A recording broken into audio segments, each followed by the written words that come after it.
All right. So I know you may not believe me if I say this was not the plan from the beginning, but I'm actually a numbers guy, and I love to build and fix stuff. So in my mind, growing up, the only way to pursue this passion was to become an engineer of some sort. So I never considered going to medical school until after senior high school, when I had that talk with my parents. So I had very good grades, and that gave me the opportunity to be able to do any course I wanted to do in the university. But the bias of this is that when you have these conversations, especially in Ghana, and I believe most parts of Africa, the medical field is, you have guaranteed employment when you're done. So most parents would always be biased towards getting into medical school. So I actually fell straight into that narrative. And so my first year in medical school was actually very hard. And so I had to sit and read for very long hours, which I really didn't like doing. But unfortunately, that was a basic requirement for medical school. So in my second year, I had to make that decision to love what I had chosen to do and find a passion for what I did. I think most importantly, it was very necessary for me to be very good at what I did because it had to do with human life. So, but little did I know that my passion to fix stuff was even bigger in healthcare, because I had a chance to fix people who had medical or surgical problems. And I think at that point, it completely shut up my interest and got me especially focused on becoming a surgeon. So in Ghana, when you complete the medical school, you are required to do a 2-year mandatory housemanship training as a junior doctor. So after the 2 years, I resigned. And that was because then I went to private practice. So I've been in private practice for 9 years now.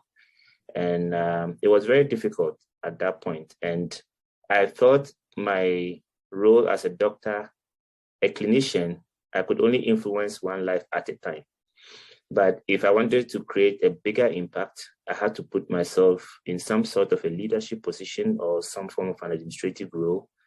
That gave me the advantage of actually influencing policies to a larger extent.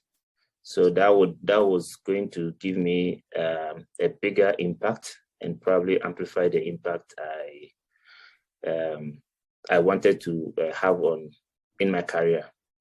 So, but the business part of it is a necessary thing because you really cannot practice and have a long-term sustainability of whatever plan you have if you don't have any knowledge as to how to make money from whatever business you're doing and probably reinvest that money back into helping you realize all the plans you have. So that technically got me into medicine and then later into leadership and administration. And the business part of it just came as a very important component of it.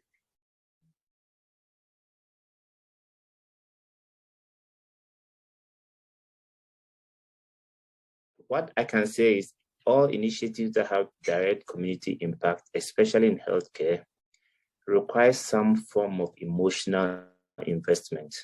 You need to have a very deep emotional connection to whatever plans you draw, because that emotional connection is what is going to give you the energy you need to see all your plans through to the end. So healthcare projects generally they take a lot of energy from you. They require a lot of effort. They require a lot of time. They require a lot of sacrifice. So you cannot sustain this without that emotional component. So we can go through all the textbook stuff about strategic planning and what you need to do and what you don't need to do, all the steps you need to follow and the structures. But without that emotional connection and the burning desire to help people, your plan will fall apart at some point.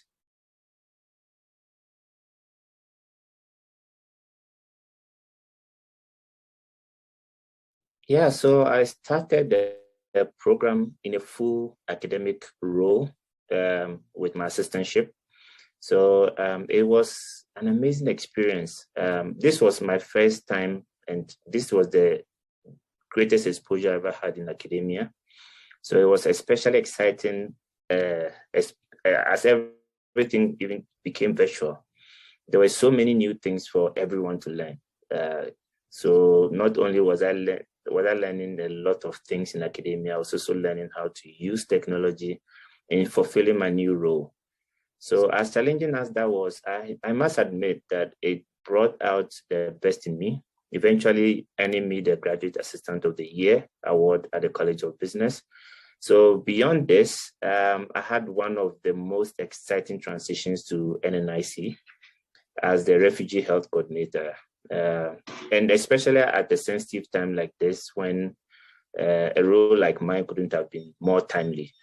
So this role has given me the opportunity to learn about a whole new healthcare system that is completely different from what I'm used to in Ghana, and especially the opportunity to use what I have learned to help our refugee community who need to navigate the US healthcare system. So it's already difficult enough for the refugee community under the circumstances as we have it. So it feels good to be a part of a bigger picture, like what the NNIC is painting, and in impacting the lives of these people. I love what I do, and the experience I'm getting from this is priceless. And the wealth of knowledge here is one that requires input from everyone and everything, including learning as we move on, mostly into a land of uncertainty, because there are a lot of things I don't know yet.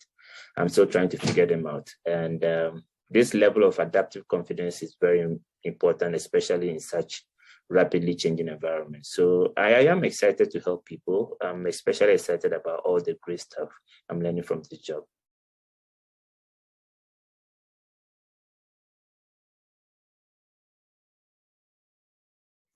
One of the deepest is about empathy, and it's about putting yourself in that situation that requires you to live in a community that you weren't ready for, and a community that you didn't plan for at the beginning of your life, and having to adjust to this new environment, not at your will.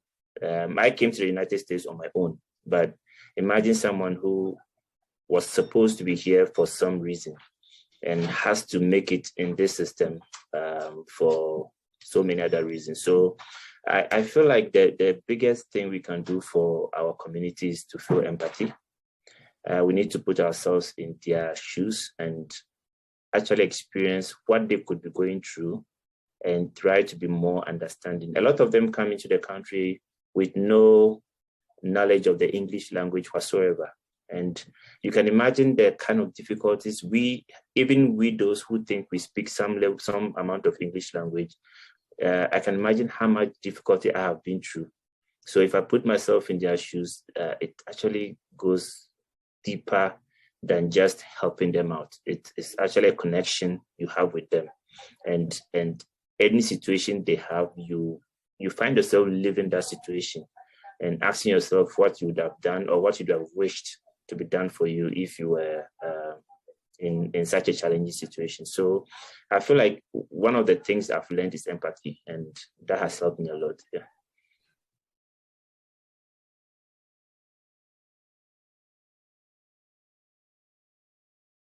So this was a very tricky one for me, I must admit. This was the first time as an association we had to hold all our activities virtually.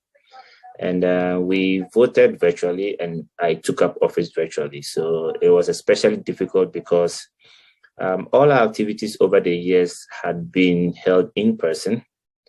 And so there was therefore a need for us to reinvent and restructure our programs for the year. So as a matter of interest, COVID-19 related activities took center stage in whatever we did. We immediately launched into a virtual COVID-19 prevention and advocacy program. So we used our membership and their rich social media following to educate the general public. And to further strengthen the impact of what we did, we mobilized a lot of personal protective equipment, which were donated to district hospitals, to psychiatric hospitals, to the prisons, to orphanages. We went on the streets to give these out to homeless people who did not have the resources to protect themselves under the circumstance. So 2020 also happened to be the election year in Ghana. So we used our social media following to hold a series of webinars. And that was aimed at educating the general public on issues we felt were very important policy points that should inform their decisions when they are voting. So most importantly, this also gave us the opportunity to look at ourselves as an association and strengthen some of our internal accountability measures. So it was actually a very good time for us to put a whole lot of things into perspective in a virtual world, if I should put it that way. Yes, so hopefully I should be done by spring 2022. And the plan is to continue what I'm doing here in NNIC if I have the opportunity. I haven't felt this relevant, if I should put it that way, in a while, because so when you practice for a while, everything becomes routine, and you find very little excitement in a lot of things that you do. And when you are given a new challenge, it actually opens your mind to a whole lot more possibilities. It just tells you you haven't helped enough. There's much more you can do to help. And when you have the opportunity, you offer that helping hand. So I think at least in the next coming years, I would like to continue what I'm doing here. I believe we are building something really strong here. And the lives that will be touched by what we are doing here will be great. So maybe beyond that, I would then consider other options.